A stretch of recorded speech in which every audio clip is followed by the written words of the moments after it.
Back, our viewers, as we promised at the beginning of the show, that we are going to talk today about the textile industry in Egypt. We are going to talk about that topic in light of the recent conference which was held on the cotton farming and textile industry in Egypt and was inaugurated by His Excellency Prime Minister Sharif Ismail. And to shed light on that topic, we are very much delighted to have with us in the studio our very dear guest, Dr. Yusef Mazhar. He is the previous First Undersecretary, Ministry of Industry. Hello, Dr. Yusef. Pleasure meeting you. Well, good morning, Dr. Yusef. From your field of expertise, Doctor, how can we restore and revive our textile industry?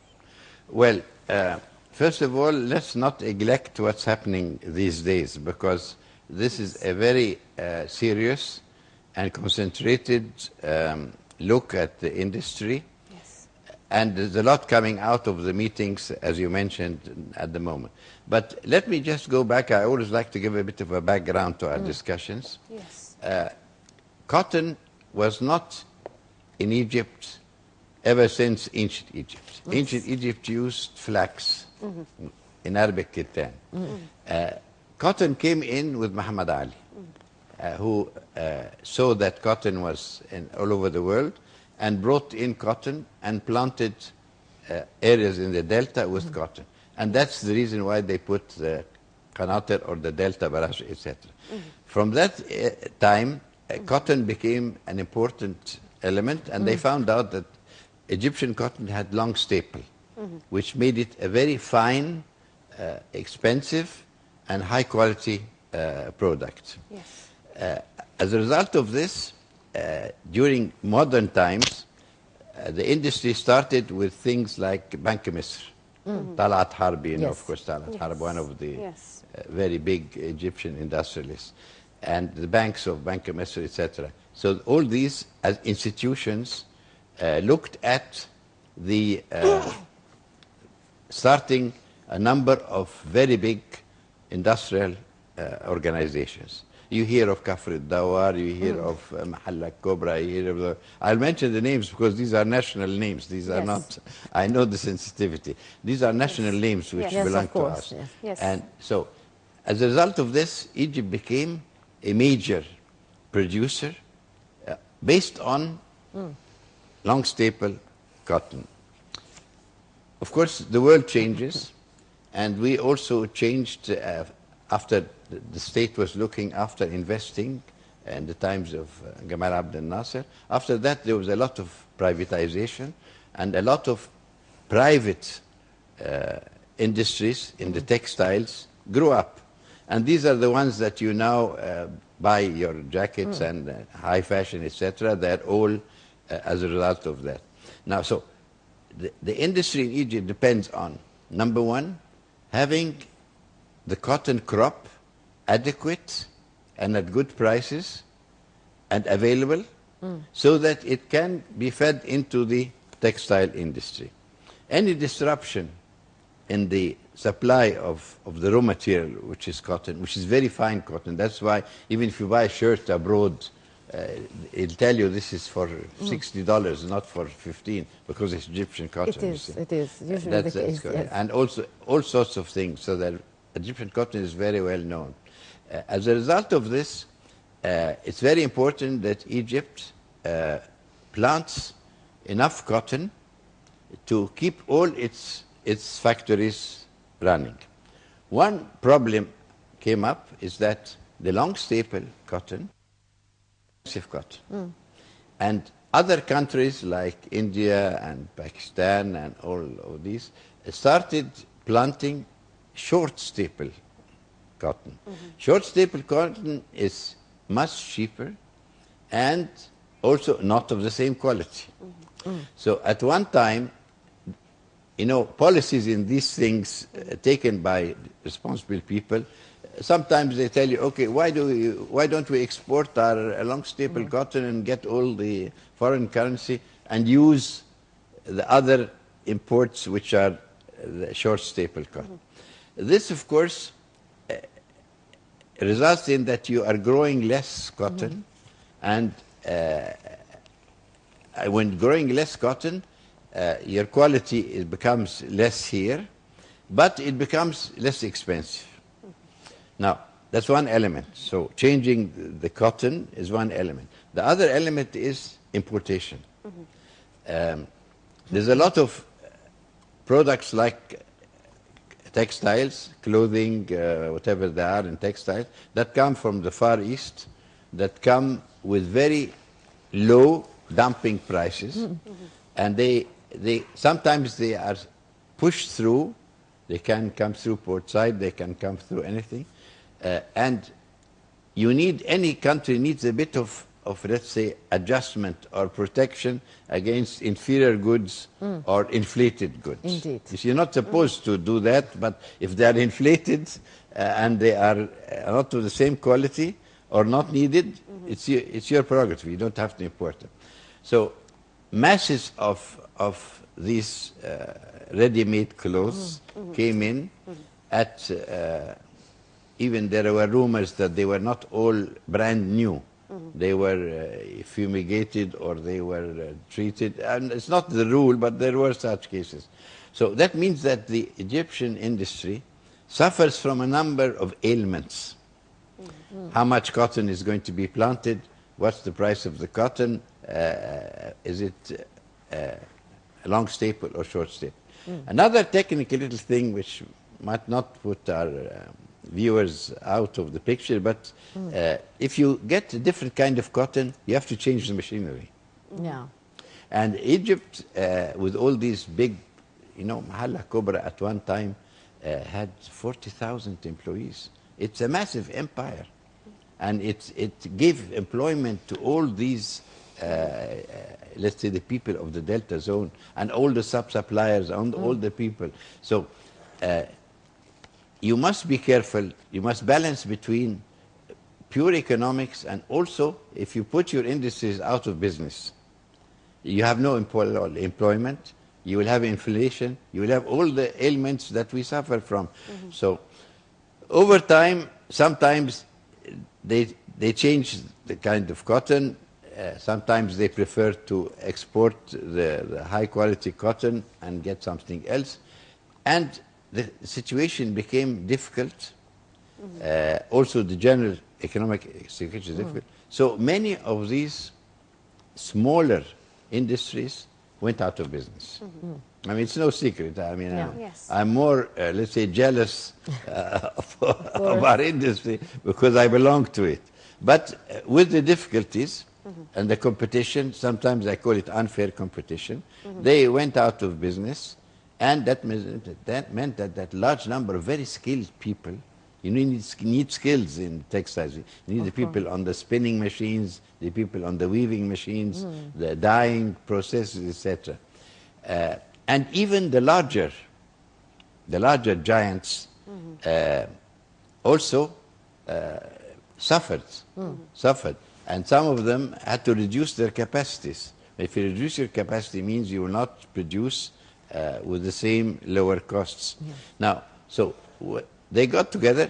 There have been efforts before to look at this, but recently in this week, this group got together. You mentioned it at the beginning. And the good thing about it is they had the people who are growing the cotton, the Minister of Agriculture. You're getting the people who've got the water. Don't forget, sometimes they tell you, like in the rice, don't put too much rice because it takes water. They are in it. The public sector is in it, represented. The Minister of Trade and Industry, who is supposed to balance all these things. And they got everybody on the same table. So if you say we want to plant more cotton, and the man in agriculture says no, I prefer to plant something else because they will balance it together. He will tell you no, I don't care if you're going to get 5% more income from another crop, but the whole economy will go better if we had that. So this is what's happening now, and they've started bringing out their resolutions. So I've done enough talking. Sir, as you have kindly mentioned that major problems are facing the textile industry in Egypt nowadays. From your point of view, what major challenges does the sector of textile is facing, and how can we conquer these barriers or face these challenges? Well, any problem or difficulties, and they have analyzed them. One good thing is about it here that in Egypt there are many competent people. They have analyzed everything. The general, let's say, ailments, if you call it ailments, quality has gone down a little bit in some industries. There are industries that are not working. They are not working 100%. You know, if you have a large establishment and it's only working at half its capacity, means that everything will be very expensive. Even if you have any other business and you're only selling part of your production, you will have problems. The financing of the public sector also was not easy at one time. When you start changing your policies from supporting public versus, shouldn't be versus, but public, not supporting public and saying everything will be private. The public, which sometimes is the mainstay, doing certain things that the private people do not like to do, they will suffer. So the financing was also very tight, and this made a lot of problems. So now, if you say, what is the recipe? Yes. The recipe I will talk about is actually, I have to go along with the people who have had all these meetings, and also have come out with very interesting recipes because they are in the business. Yes. Yes. I mean, they are more competent. It's all right to be to consult with somebody or to give experiences, etc. So would you tell us these recipes, please, doctor? Excuse me? Would you tell us these recipes? The recipe. Yes. The recipe is that they are now going to increase the areas of cotton plantation.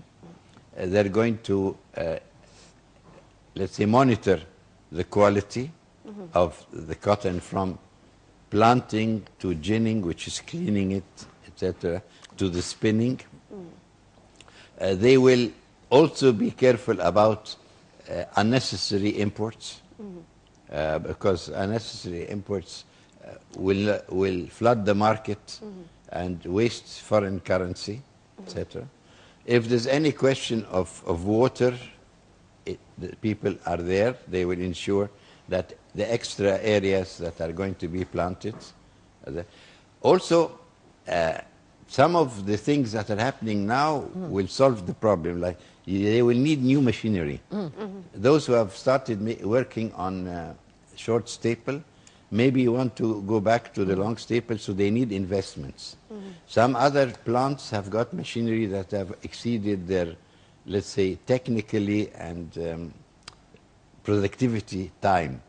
So they are still working, but they're not very they're productive. Like expired in a sense? Yes, expired, yeah. You know, expired can be expired, means doesn't work at all. Expired means that it's not the fashion. If I do something that's not the fashion, okay, my jackets will not sell.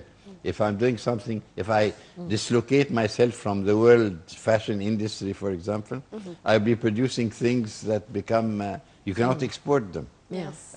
Losing export, if you have lost export markets at one time, to get back to them, the export markets have changed. You know, you're in, Yes. you're part of the fashion market, so you might find things that are not.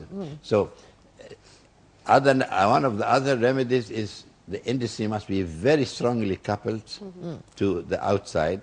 Our people must be constantly going out for exporting or for importing of new up-to-date machines and equipment, quality improvement, all these, and most of all, in the case of the public sector, you see, the private sector is more dynamic. The man goes out, even if you've got an atelier and you're making wedding dresses, for example.